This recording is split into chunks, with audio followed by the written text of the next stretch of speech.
Steve Earle.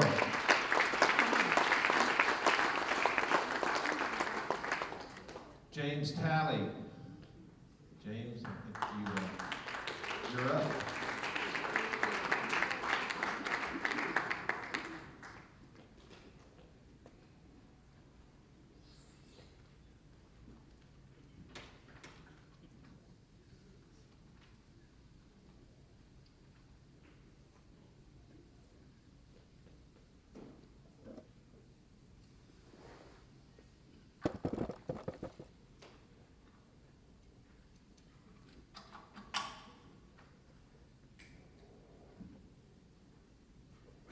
Well, Steve and I met back in 1974. I was invited to play up at the Smithsonian Folklife Festival in Washington, D.C. And he was up there playing with Uncle Josh Graves. And we hit it off and did a few more dates with Uncle Josh, which was quite an experience. I won't go into those stories. Maybe some of his family in the house.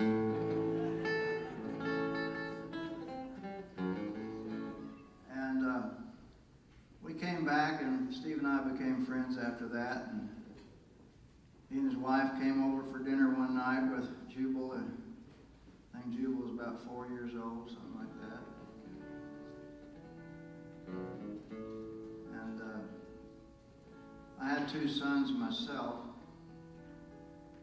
and one of them was going to Middle Tennessee State University. That was after he'd gone a couple of years to Memphis State University, and before he'd gone the last 2 years to University of Tennessee. And there weren't too many other colleges in the state that he could go to. It took about 7.5 years, but anyway, he kept talking about this friend of his named Matt. They were riding back and forth to MTSU at the time. And they didn't know that Matt's father, Jubal's father, was Steve Young, and my son, I was his father, of course. And so our sons met each other and didn't even know we knew each other. So we were keeping tabs on them. But I love Steve. Over the years, we did a lot of things together. We'd talk on the phone a lot. I guess I was one of the few people that he liked to call and talk to. And I have a home now out in New Mexico that we spend some time at, and he would call me every couple of weeks. And usually it was some household issue, you know, what happens if the plumbing does this, or, you know, what can I do about this, and who would I call to fix this? And Steve was a fantastic guitar player, but he knew nothing about owning a house. But we had seen him just before he passed, and my wife was good friends of his. We used to go out and eat Mexican food together. You know, I see another one of my Mexican comrades back there, Dave Pombo. But anyway, I loved all of his songs. I never did feel like I could do any of them as good as he did. And this is a particular song that the first time I heard Steve do it, I didn't know that he didn't write it, and then he told me that he did write it. I mean, didn't write it. That his wife wrote it. And I didn't know that his wife even wrote songs until he told me. So I was born in Oklahoma. My father was from Oklahoma, and my mother and most of my family grew up around Stillwater. And so when I heard this song, I thought it was one of the most beautiful songs I'd ever heard about Oklahoma. It has a gorgeous melody and very simple song. And so when I was talking to Jubal about doing the show here, he thought that would be a nice song for me to play. So Terry, we sure appreciate this song.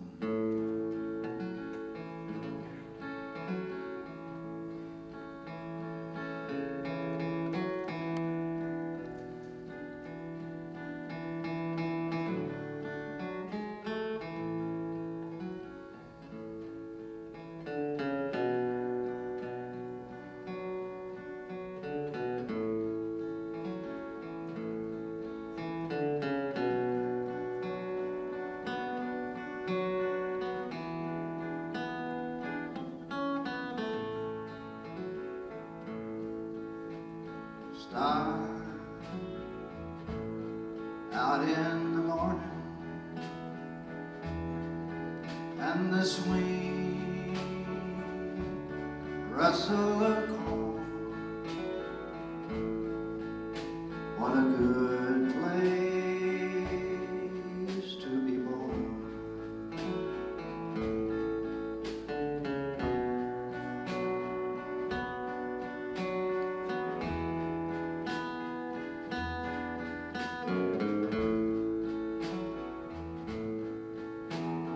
Cloud over the prairie till the wind blows them away at the still start of the day.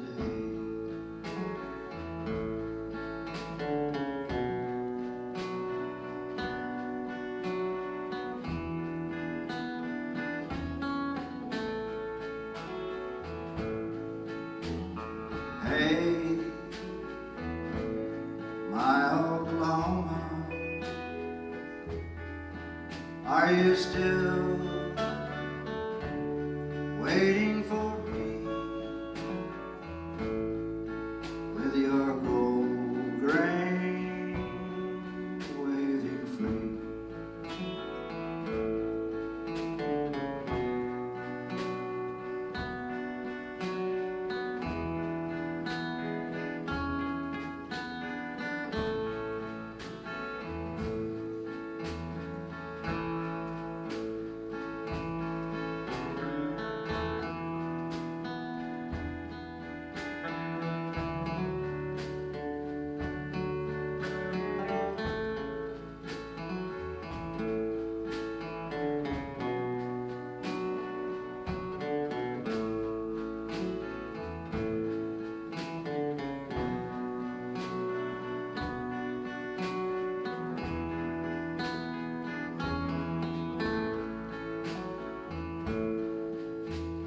Stars over the prairie, and the sweet rustle of corn. What a good place to be born. What a good place to be born. What a good place.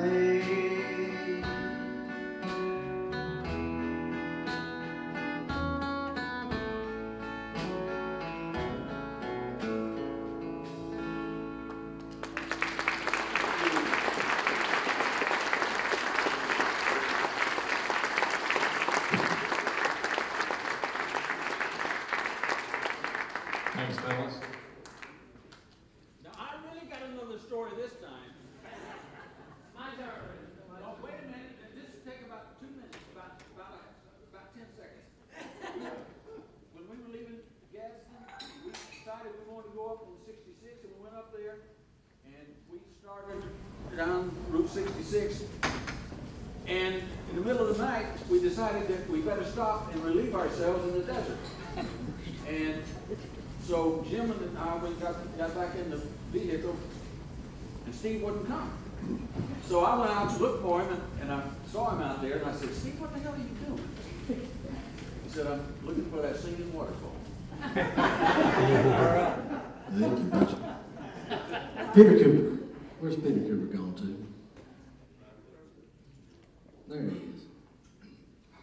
Peter has been really good to me and Steve here just lately, and I just knew I had to have him come sing one for you. And I'm really intrigued by not only his choice, but his description of how he's going to do it. I haven't heard this yet either, and I can't wait. So thank you for being such a fantastic human being, Peter. Oh man, thank you for saying that. Say it again. You're a fantastic human being, Peter. Thank you. Now, I needed some resources and some information, and Peter was very, very helpful to me during Steve's illness and recovery and all that. So I really do appreciate it. This is Peter Cooper, and he's going to do Lonesome, Ornery, and Me.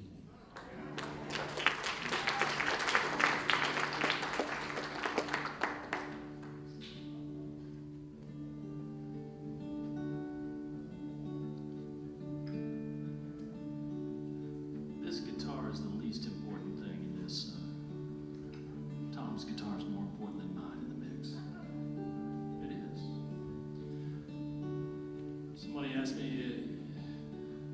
I was upset when Steve Young died, and somebody asked me if I knew him well. I said, yeah, I've been knowing him well for a long time. I've been knowing him well since before I ever met him. I said, how's that? I got those albums, I got those records. Want to find out something about Steve Young, you can listen to those records. On a Greyhound bus, I'm traveling this morning.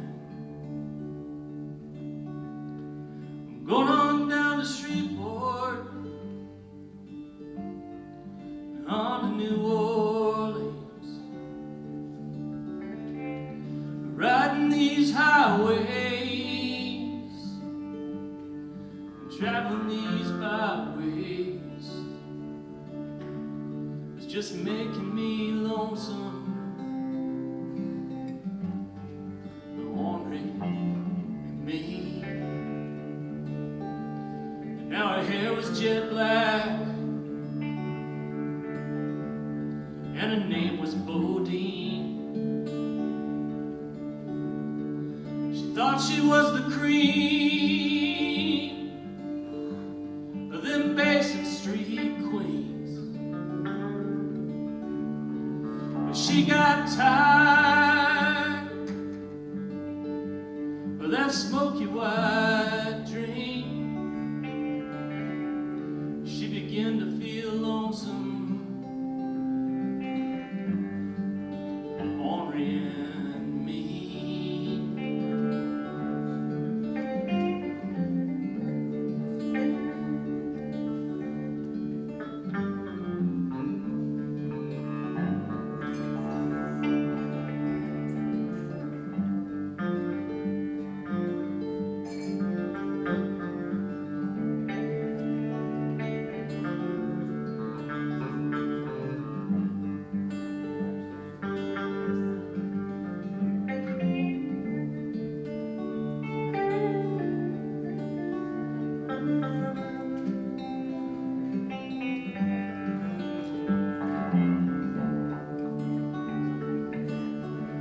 So we all got together, man, we cashed in our sleeves, give it all to some beggar. He was mumbling in the streets as he sat there escaping from his cursed beggar's dream. He began looking lonesome, looking ornery, looking mean. Now I'm down in this valley where the wheel turns so low. At dawn I pray to the Lord of my soul. I say, oh Lord, won't you help me come clean? Because I am tired of feeling lonesome, ornery and mean. I've grown tired of being lonesome, ornery and mean.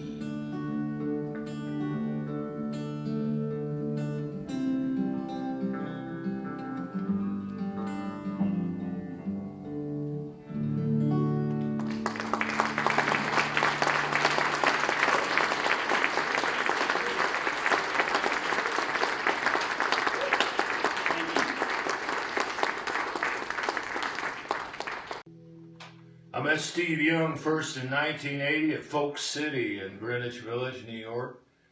I was playing at the bitter end, and I went and saw him. I was blown away. He was one of the strongest solo artists I'd ever seen. I was aware of his early days at A&M creating country rock as a pioneer, same time Graham Parsons did, but Steve didn't get the recognition. He wasn't as flashy, but he was every bit as powerful. Later, he did those 2 RCA records, which I think helped establish the outlaw scene, gave voice to Waylon Jennings. He kept moving on. Bumped into him in LA in the 90s in a dark room above a Chinese food store. He was creating yet another new form of music, synthesizer, drone, guitar, and said it was far out. Bumped into him again in Oslo a few years later. He hands me a cassette. He indeed had created yet another form of American music, a synthesizer drone, and talking about his past problems, drinking, divorce, future, the death. I thought, again, he's a pioneer, and I could go on and on. I toured with Steve. We wrote 2 songs, Angel of Leon and Dark Angel. I think he's an extremely important pioneer in American music. He didn't have that flamboyance to go out and grab stuff and hang out and do all this stuff that they want you to do in Nashville and LA. But to me, he's top rung, and I was glad to have known him, the great Steve Young. Hi, I'm Van Dyke Parks, and I'm Sally Parks. we just want to be with you people today to honor the very name of Steve Young, who was like a brother to me. I wrote a song for him, about him. He told our friend Richard Lockmiller that he loved me, but he wanted to make sure he understood he didn't owe me anything. I owe Steve so very much for all that he has left, the great treasures which still can be explored in his records and the future interpretations of various pieces of music that he's left all over the place. What a productive and beautiful man, so inspired. Really rose from picking cotton as a youth to bringing great music to all America. What do you say, honey? I say that Steve was our great American treasure, and we loved him. We still love him. We'll always love him. And as he said in his song, Look Homeward Angel, he's home, and he is an angel, and God bless.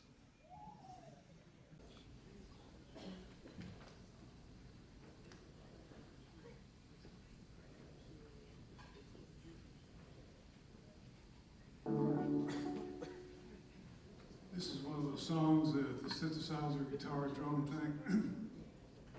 I would play on 4 of Steve's albums, and helped produce one called "To Satisfy You" with Dave Pomeroy, who played on that.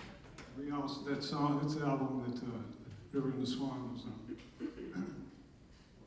Steve and I used to feel on the fringe of the country music scene around here because we were both kind of southern rock, whatever you want to call it, that we did. And so we used to encourage each other not to quit, hang it up, and we're a big influence on each other. This song, when Steve played it for me, it just took my breath away. Let me get my glasses. No, excuse me. Steve was also very much in love with a woman from India. I don't know if Jubal knows more about that than I do. I remember one of the last times I saw him, he was talking about how deeply in love he was, and he went to India 2 or 3 times. So he was very romantic up to the very end. This song.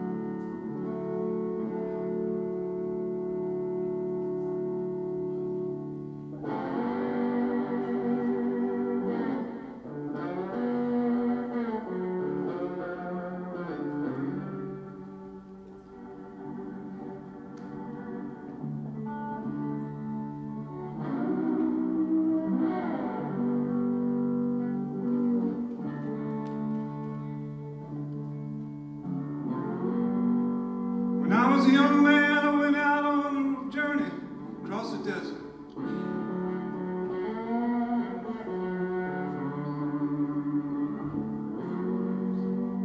Drank a lot of whiskey just to get to the water.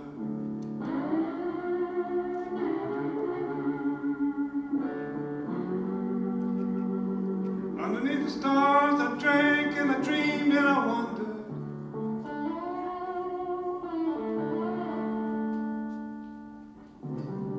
In the bottle I was a long, long time rider.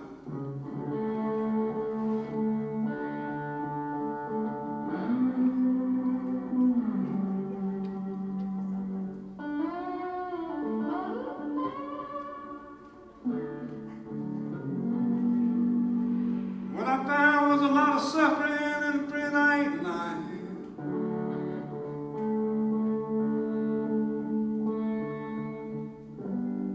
When I finally reached the point where I couldn't get no lower and I couldn't get no higher. In that misery, I was a long time rider.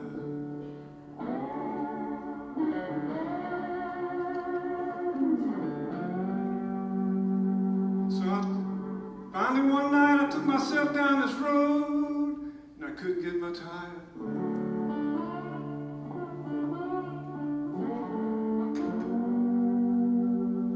Lord, I was so tired of the whiskey road.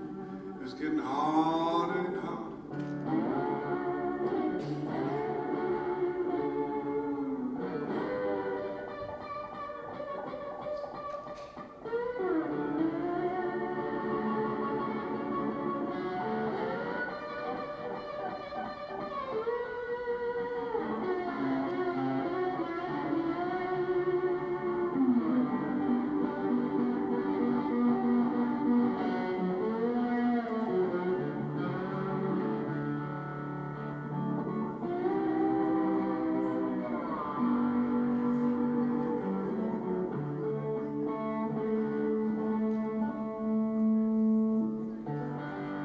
Hey, I don't know what happened out there, but I had this dream. And I saw this crystal shining woman.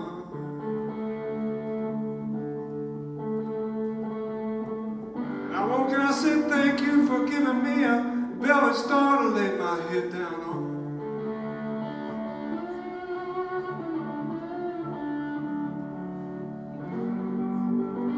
I don't know if you want me to. I want to be a long time rider.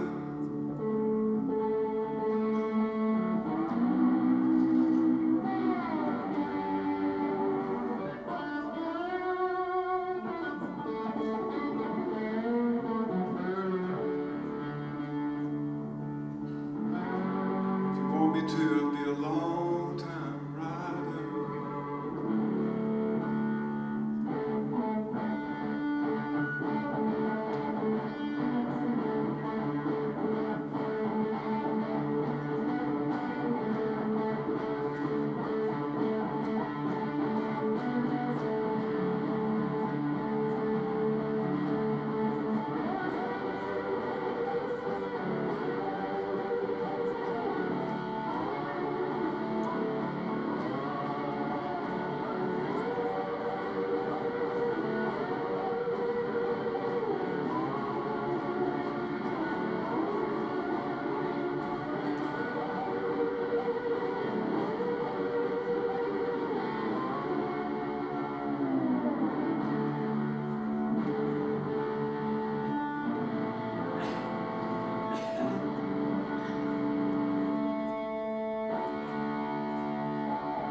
Thank you, Matt Gaden.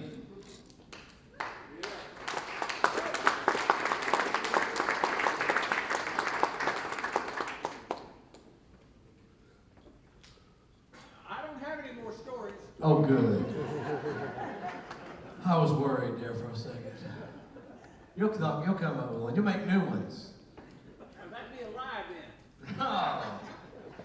Thank you, Mac. That was wonderful. And again, thanks to everybody for being here. While they're having a break, I'd like to tell you who this band is. This is Tom Utes on the guitar. He's back there.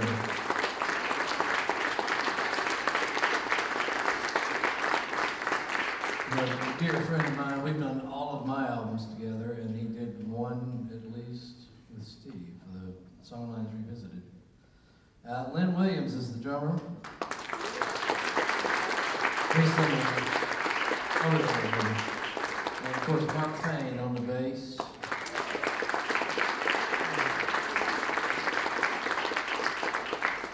And next, I know a lot of people were probably introduced to Steve through the movie Heartworn Highways. Anybody seen that? When they screened it at the Hall of Fame when it first came out on DVD a few years ago, one of the guys from the video company came up and asked me how I liked it. I said, you know, it was a pretty good movie. I said, but I thought my dad was in it. Who was that drunk Mexican pirate?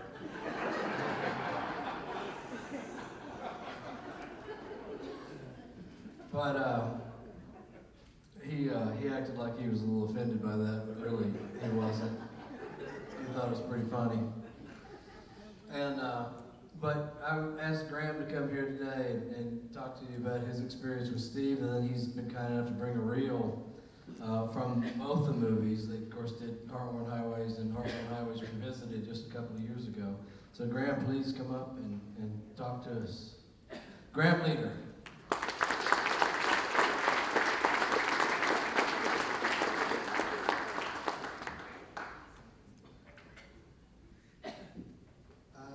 Well, I want to tell you, first of all, I'm honored to be here. And thank you, Jubal, for inviting me and asking me if I would say a few words. And really, I'm probably the least equipped of everybody in this room because I've only known Steve through the two films that I produced, Heartworn Highways and Heartworn Highways Revisited, which is just finished right now. But he made a huge impression on me, and I grew to love and respect him because, in a way, he defined what I, imagined to be the heart and soul of being an outlaw country music singer-songwriter. He was just, he just had real balls, and I also want to thank Jubal for having the balls to sing Alabama Highway. Which was shockingly great, actually, and you're going to hear part of that because rather than stand up here and bore everybody, with stories that you probably all heard before, know better than I. What I've done is put together a few clips from the original film and the new film, so that you get to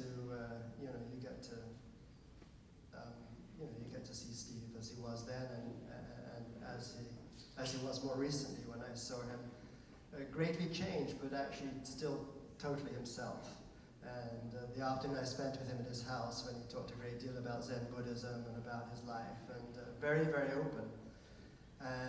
Long before he got ill. And I did see him when he was ill because he came to Nashville Film Festival. He was not in good shape, and he talked about that just as openly.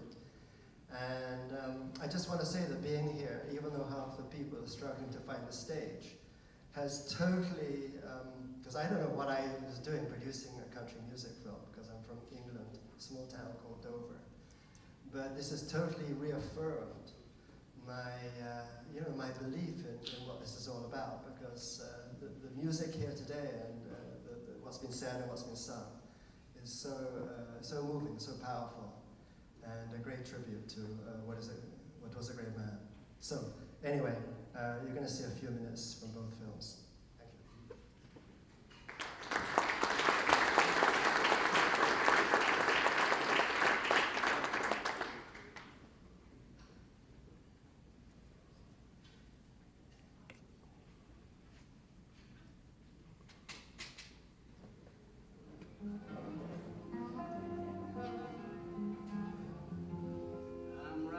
Down by your shack today.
unusual characters, I guess. And we all, no doubt, paid some kind of price for being. We couldn't help but be what we were. You know.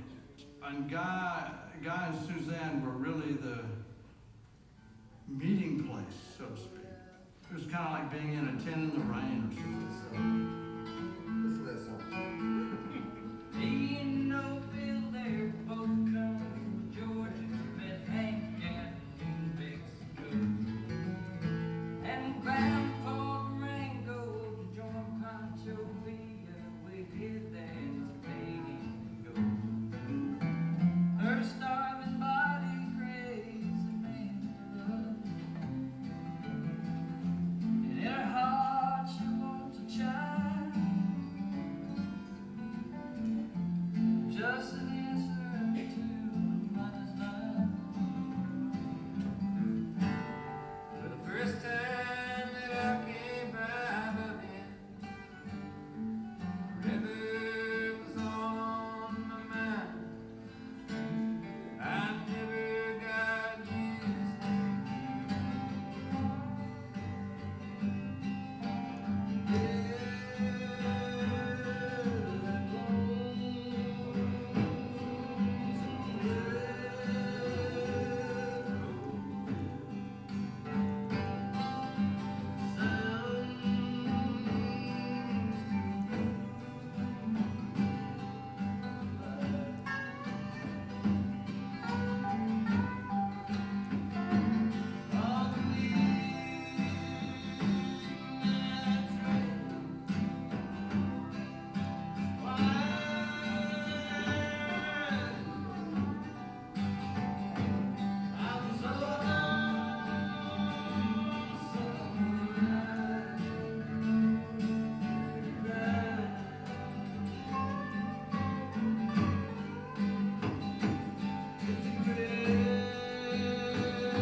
Looks like a holy city where the hills glow.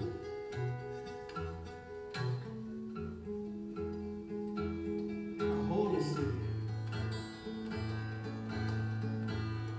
where the hills glow.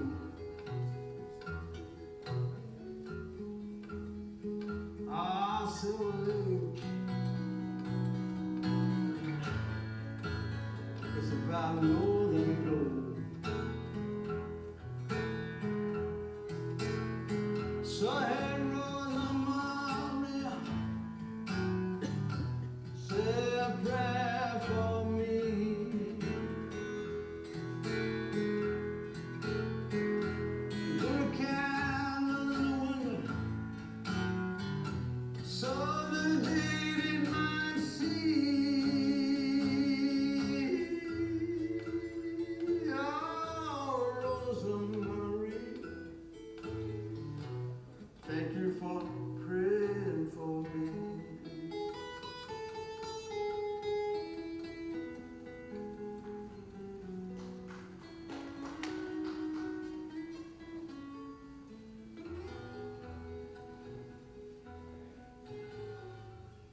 That was beautiful, Graham. Thank you so much for bringing that. Wonderful. And right now, I'm going to introduce one of my musical heroes since I was a little smart-ass kid. Oh, that could have been last Tuesday.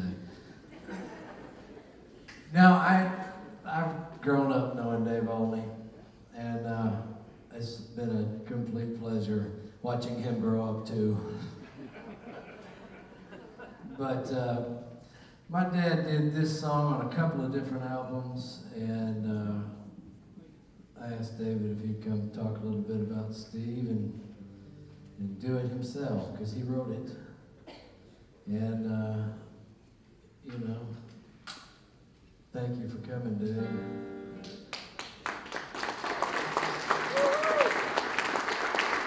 David Olney.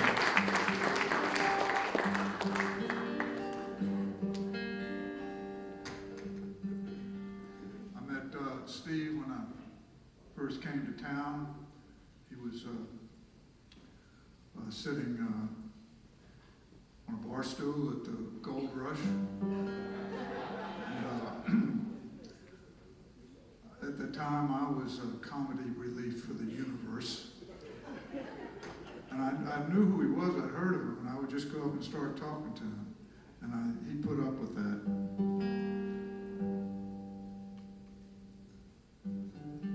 I think the last time I saw him the next to last time was in the facility over there by Green Hills Hospital there. And I went up and knocked on the door, and he was having trouble with his balance, and in his wheelchair, he got sort of into a corner and couldn't get out.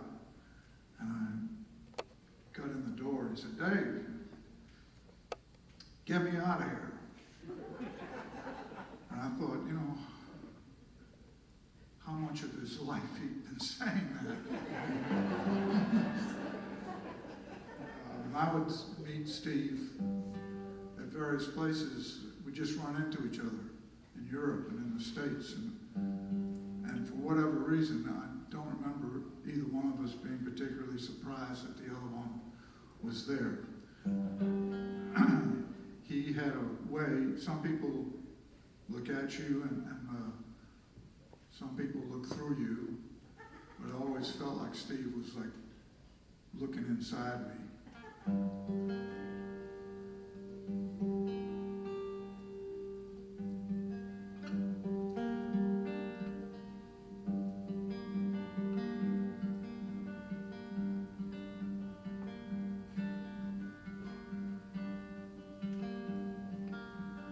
If my eyes were blind, the darkest night could never hold a mystery. If my eyes were blind, I'd hold your features fast within my memory, within my mind. If my eyes were blind.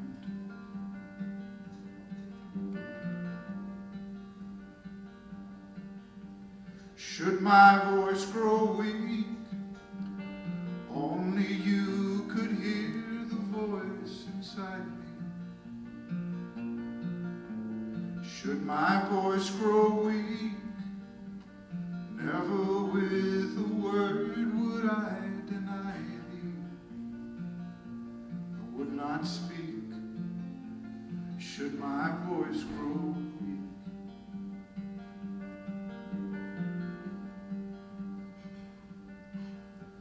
Should my mind grow dim and innocent as on the day God made me?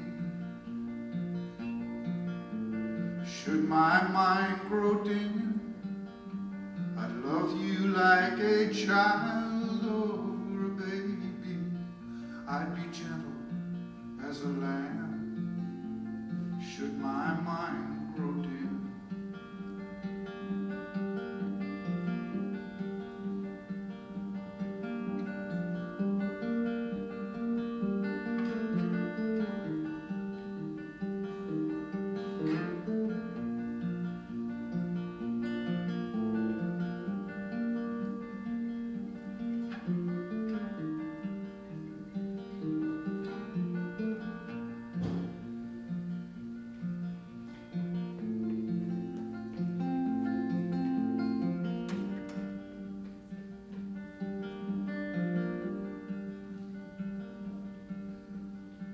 When my youth is gone, in my eyes you shall remain a beauty.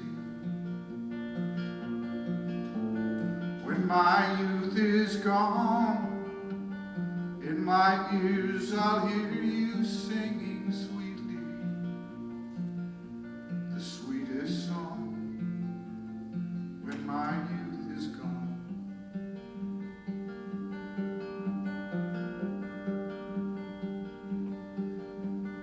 When my body dies, darling, I could never leave you lonely.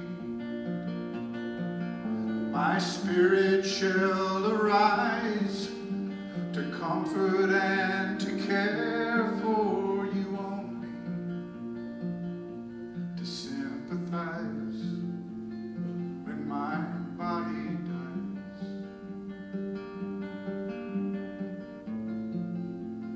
When my youth is gone,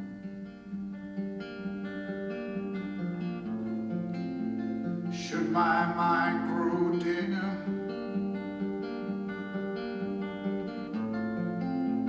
should my voice grow weak,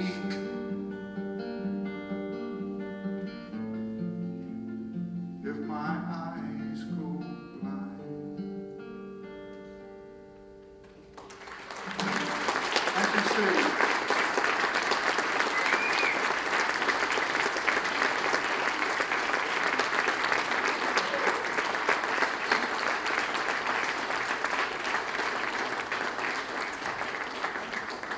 Thank you, David. It's a master at work there, right there. One of my songwriting heroes of all time. And obviously one of Steve's too, because he didn't just choose songs to cover willy-nilly, much less record two different times, and he did that one. All right. Next, I've got a dear friend of Steve's to come up here and do a little reading, a little sharing of memories. David Eason was a really, really, really great friend of Steve, especially in some of the later years, helping him find perspective and decent doctors and, some camaraderie when he really needed it because, frankly, my dad had a tendency to isolate a little bit.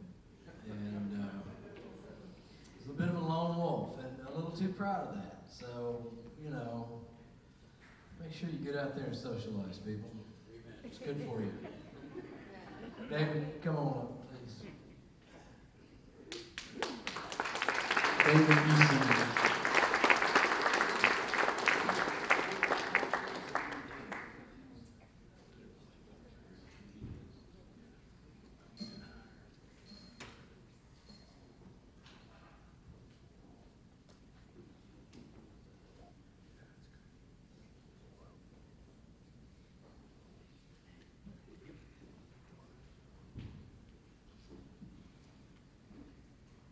The only guy not singing, having extraordinary preparations. It's an honor to be here today and to pay tribute to Steve. I want to read something that actually I wrote before Steve died, and Steve read it. And it's short, and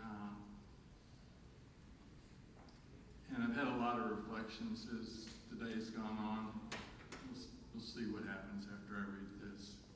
But this is about my moment of discovery of Steve Young. It's not about the whole career. It's about one afternoon when I bought an album and went home and played it, and the things I felt. And the things I felt are so near because I felt them for so long. And had them renewed and again with Steve. So I called it Little Birdie after his interpretation of that Appalachian song. When I found the music of Steve Young, I had been heartsick a while, and he was singing songs that told stories about a world I knew. It's a world where you go somewhere and aren't sure how you feel about it. Where you feel the past pushing you away and pulling you back.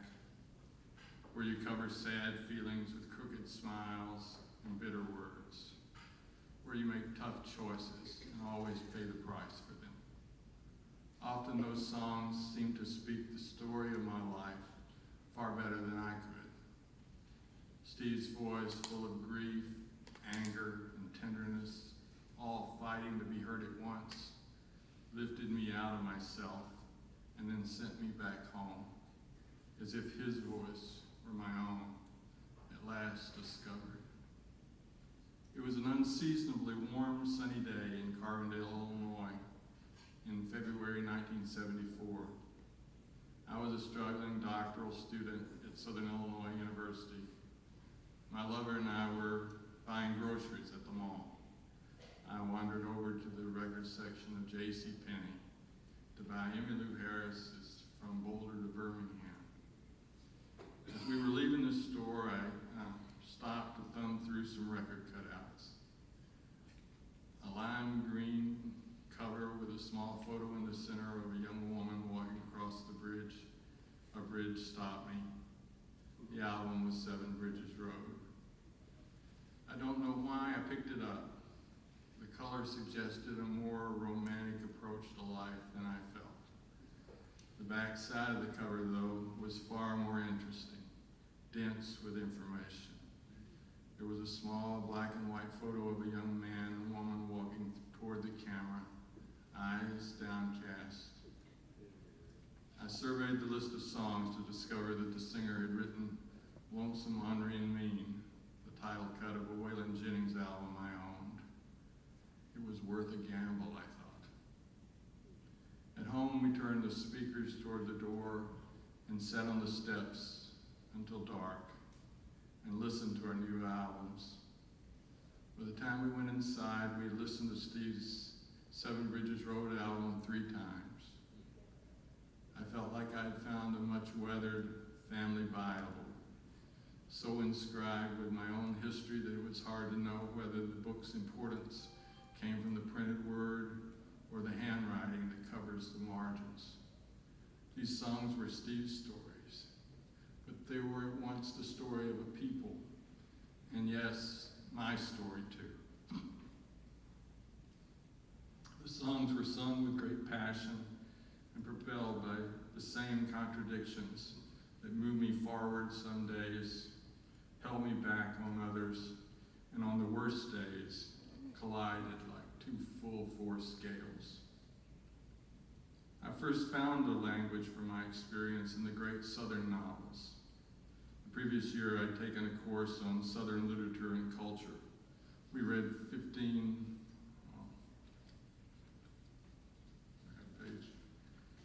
Southern novels dated back about 100 years. That's what it says. So, you can tell I'm a real performer. I'm sorry. I don't know if I dropped it or what. Anyway, it was going so good.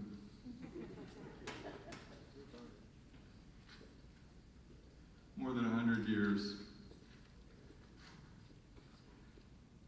I was drawn particularly to Faulkner and Penn Warren, and Faulkner's magnificent Absalom, Quentin Compson, a son of the South, studying at Yale, tells his roommate the awful history of his family taming the wilderness of frontier Mississippi and the great sins that flowed from the conquest. Torn apart by conflicting impulses toward his home in the South, Compson pronounces the only benediction he can manage: I love it. I hate it. I love it. I think Steve would probably reverse that, but anyway. In Penn Warren's All the King's Men, Jack Burton, the historian turned reporter turned political operative, offers yet another spin on the essence of contradiction. And what we students of history always learn, Jack says, is that the human being is a very complicated contraption. and that they are not good or bad, but are good and bad, and the good comes out of the bad, and the bad out of the good, and the devil take the hindmost.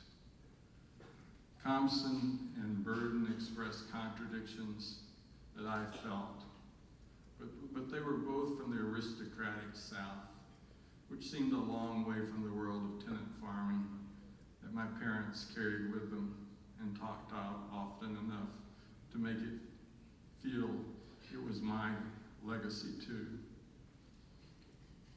The chorus took a stab at that part of Southern culture with Erskine Caldwell's Tobacco Road. Our time would have been much better spent on Steve Young's songs, Long Way to Hollywood, Montgomery in the Rain, The White Trash Song, and Seven Bridges Road. I know where this other stuff is, so. Just wing it. It's where it's supposed to be. And Long Way to Hollywood. I don't know how I managed to do this. This is really embarrassing. It's all right. I don't want to really just talk, because I really write better than I talk. I'm just trying to fill in until I,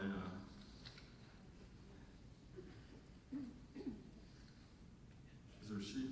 Nope, that's not it. Okay. Anyway, I can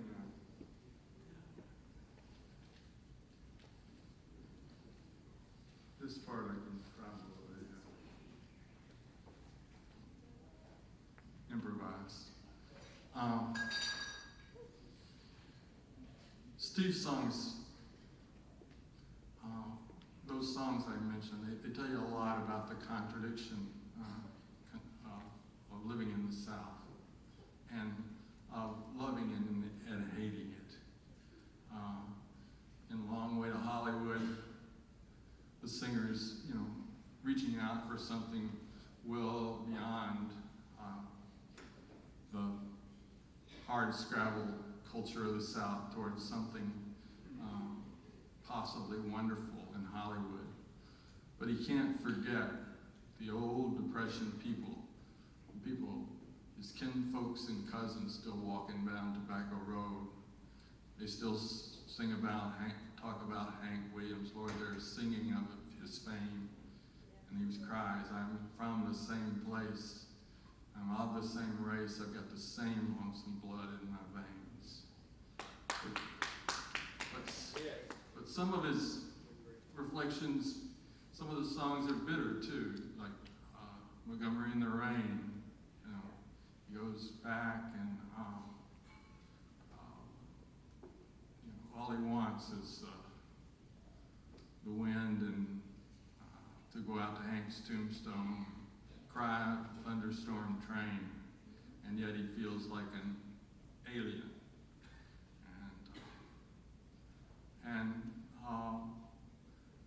But then there's Seven Bridges Road with that, the wonderful line, sometimes there is a part of me has to turn away and go, running like a child beneath warm stars down the Seven Bridges Road. It's not all bad. There is this pull and this push. And I think, I wasn't going to say this because I had some stuff written, but I think you really want to hear that central contradiction laid out. On Steve's last recorded album, it's a live album that was recorded from continuously, there's no edits or anything. He sings Seven Bridges Road up against Tobacco Road, and he introduces it by saying, it's the same road, it's just seen in a different perspective or seen on different days. And so I felt like all the way through this was like, the contradiction I saw in his world. And but I didn't know a lot of things that day. February day, and I didn't know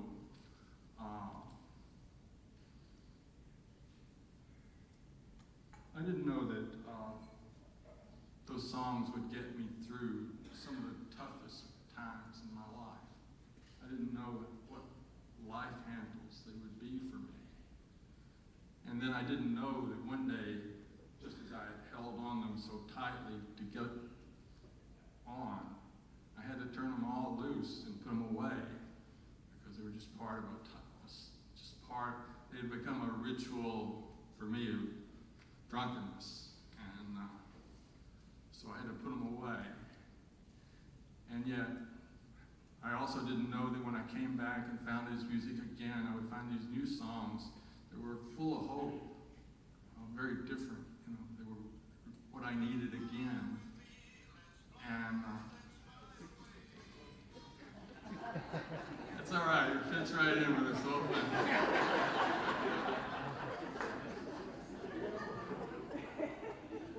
And I didn't know that we'd become friends. And then we would become good friends.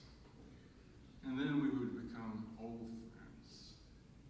And we would take each other to the doctor when we needed someone to take us home. We would, do the things that you have to do when you're starting to age.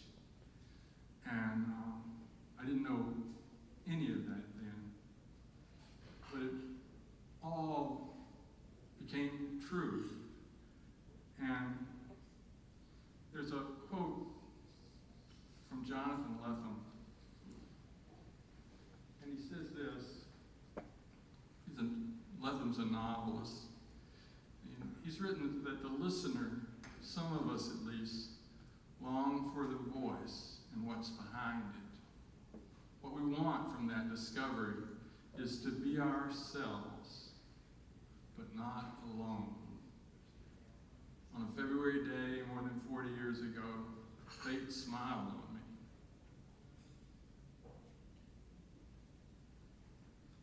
And I found the work of a poet, an enduring artist,